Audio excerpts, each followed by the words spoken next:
Hello, everybody, and welcome. I'm Eustace Farmer, and you're watching episode 8 in our Old Stream vlog series. We have a lot on our plate today. Pretty busy day out talking, walking, and working. So I don't know if you remembered in episode 1 when we had a little story about a wealthy baron that lived here in OldStreams, Vieux Ruisseau, and he's kind of the nemesis of the Babineaux brothers. He owns this sawmill over here, and he has some friends in the government in some rather high places. So he's managed to get some inspectors to converge on the farm with a fury and go through it with a fine-tooth comb. Now, some of the violations that they cited were utterly ridiculous and were obviously designed to just make life miserable for the Babineaux brothers. Nevertheless, they complied, knowing that they would beat them at their own game not long after. So what do I mean by all that? Well, we're going to talk more about this and more right after this.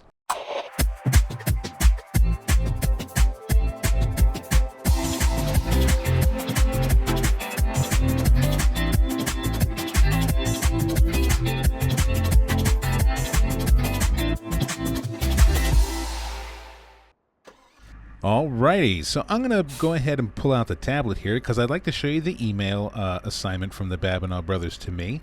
And I'm also going to show you a map of where we're going, as I'm excited at this opportunity to announce a new service venture of mine. It's a little company that I created. It's called Mooble. So this is for everyone, but it's really conceived for farmers and those that live in rural areas. It's an all-inclusive suite of powerful tools. It's got email, search, maps, and mobile. So let me go ahead and get to the email here, and then we could talk more about the service while we're driving. So we're going to be plowing under field 5, and that has sugar beets in it, and they've succumbed to some insect damage, unfortunately. We purchased this field for a very specific purpose. We're building our own wine refinery as an effort to eliminate the middleman. So we're growing the grapes, so why not process and sell the grape products directly, you know? So back to the Mooble service. This is a grassroots venture I started, and I approached some MIT students to help build it and keep adding to it. We also have a leasing deal with many major mobile carriers to lease their towers so we can kind of piggyback off of their signals. The advantage is we can give you the best coverage because we use towers from many carriers. And for those areas that are lacking service, we can try to make deals with local landowners to put towers in those areas so we can help provide great service to very outlying rural areas. So I'm very excited about it, and I hope you are too. So you're going to see a few changes that have taken place down here on the farm, one of which is this brick structure over to the right. This is brand new, and I'm going to explain more about that after, but first I want to show you a little bit about what the inspectors came up with. So one thing that those who have been following this series may have noticed straight away is we got rid of the old 4x4 lifted rodeo pickup truck, and I purchased this new pickup truck here. The other one just had too many problems. It was very unstable on the road because of the lift kit, I would say, and the brakes were no good, and it was getting costly to try to repair. So I went out and got this one, but kept the same colors that we had chose in our little poll. So I hope you don't mind, and I hope you like it. So violation number 1. Right over here in the grain tank utility room, they said no motorized equipment that uses liquid fuels or oils can be stored here because it's next to a human/animal food source. So we removed the combine and we just put some PTO-driven equipment in here, and some other incidentals will wind up getting piled up in here over time, I'm sure. So the next violation was this fuel box room over here. They said the fuel box cannot be stored in an enclosed area without 2 sources of ventilation, an inflow and an outflow, and it cannot be powered by an electrical fan because they're afraid that the motor from the fan would spark fumes that would collect up in here. I mean, that's kind of a joke. I mean, have you ever tried to put a match to diesel? You know, you really have to go out of your way to ignite diesel. But whatever. So our fine inspector friends suggested, and suggested meaning they told us, that vehicles should be stored in a fire retardant structure away from human and animal food sources. So we built this brick shed and we put the fuel pump around the back. This entire setup had to be away from the stream and a special enclosure built for the underground fuel tank in case that leaks. A polypropylene, fuel tank leaking, and if it leaks into the structure and the structure over time cracks, it's still going to leak out. So I don't understand the whole logic behind it, but you kind of got to do what you got to do. So the good thing about all this is now we have this big beautiful shed where we can store all of our vehicle equipment and any other little incidentals that we might decide to put in here. It really was all very costly, but it was meant to be as such. Jump in our new Claas Zerion here that we spent some of our grant money on, along with some other great equipment. And going to start pulling out some stuff. I got a big old cultivating plow to pull out, and then I'm going to hook up the manure spreader to the other Claas tractor, and Guillaume's going to follow behind us down to field 5. He can't stay, but at least he can get the tractor and the spreader down there for me. So I'm going to go ahead and do that, and I'll be right back with you.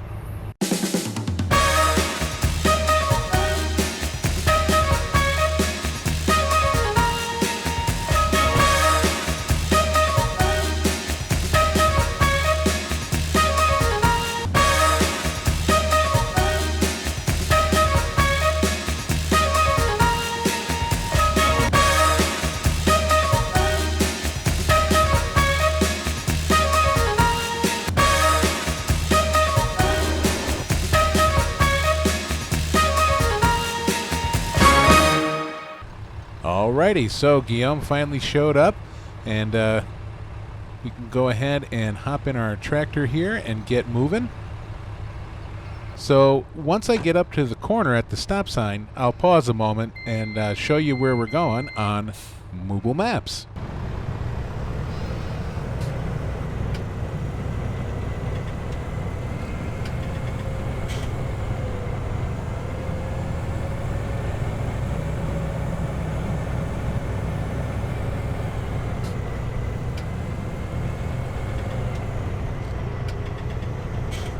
There we go. Meander right up that red line, right into field 5.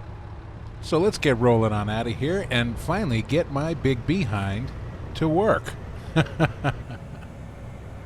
So getting back to what I was saying earlier about the reason behind all this inspection business, this was an effort to get the brothers to shut down the farm, at least for a long while.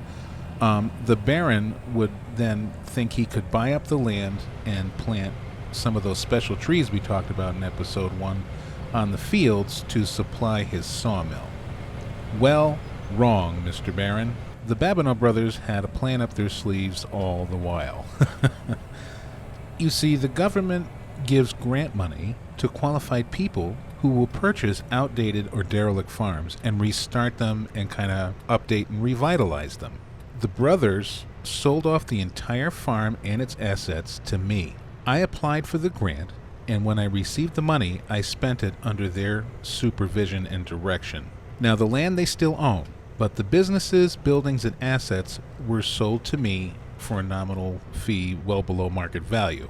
Now, of course, I don't have a pot to whiz in, so I had to mortgage my farm back in America to get up the money, because the government, as you might know, you have to have the capital on hand. You can't borrow money from friends or take it on credit or, family or anything like that. So I guess in a way, the mortgage is kind of an insurance policy for the brothers.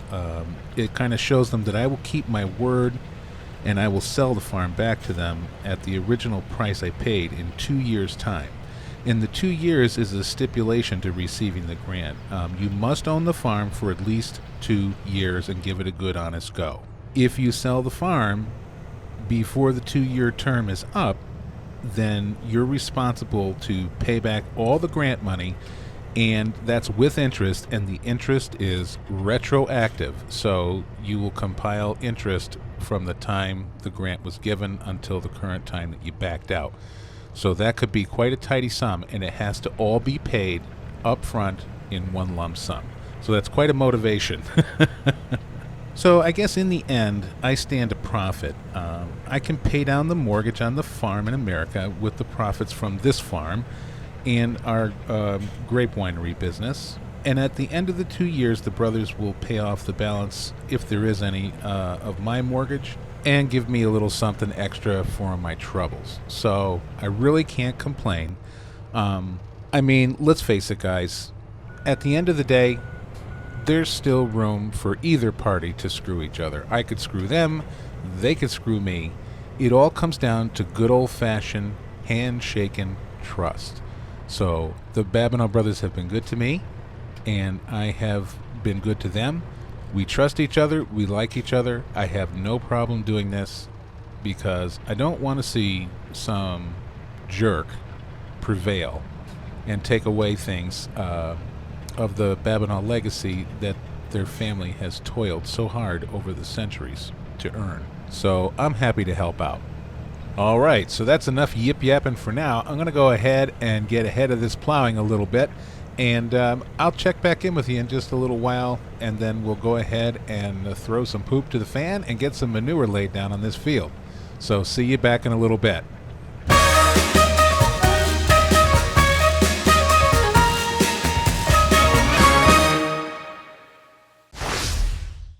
All right, so that didn't take long at all. I was actually quite pleased with that. So here we are, gonna lay down this manure. And why are we gonna lay down the manure?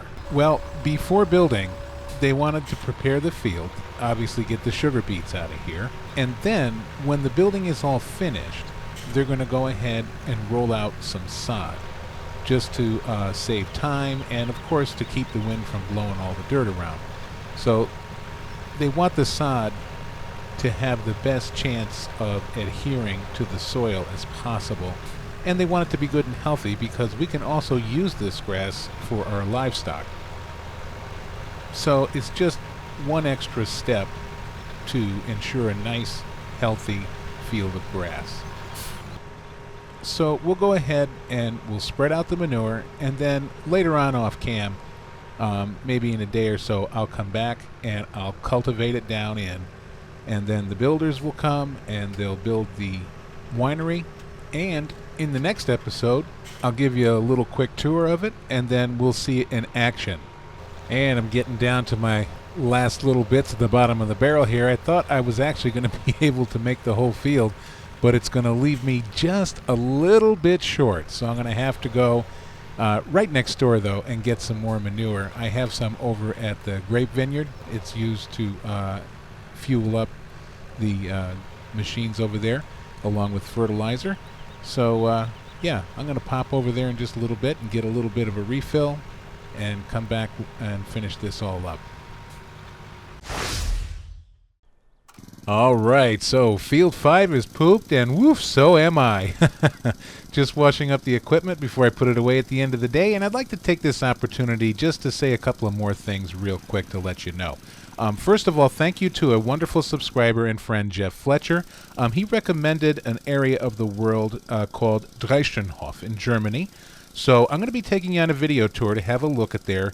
We're going to be expanding our winery business out into Germany. So we have purchased a farm out there. So I do hope you'll join me for that. And also, this is the first video that I'm actually narrating post-production.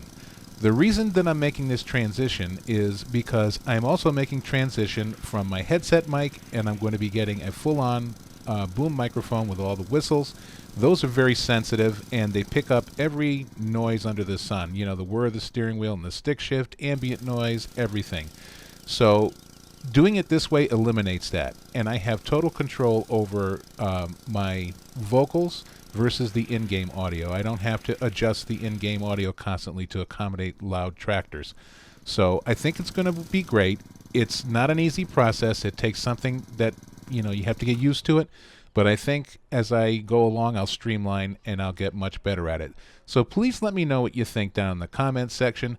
And until we meet again, my friends, please live well, play hard, and above all else, take great care of yourself, okay? And bye-bye for now.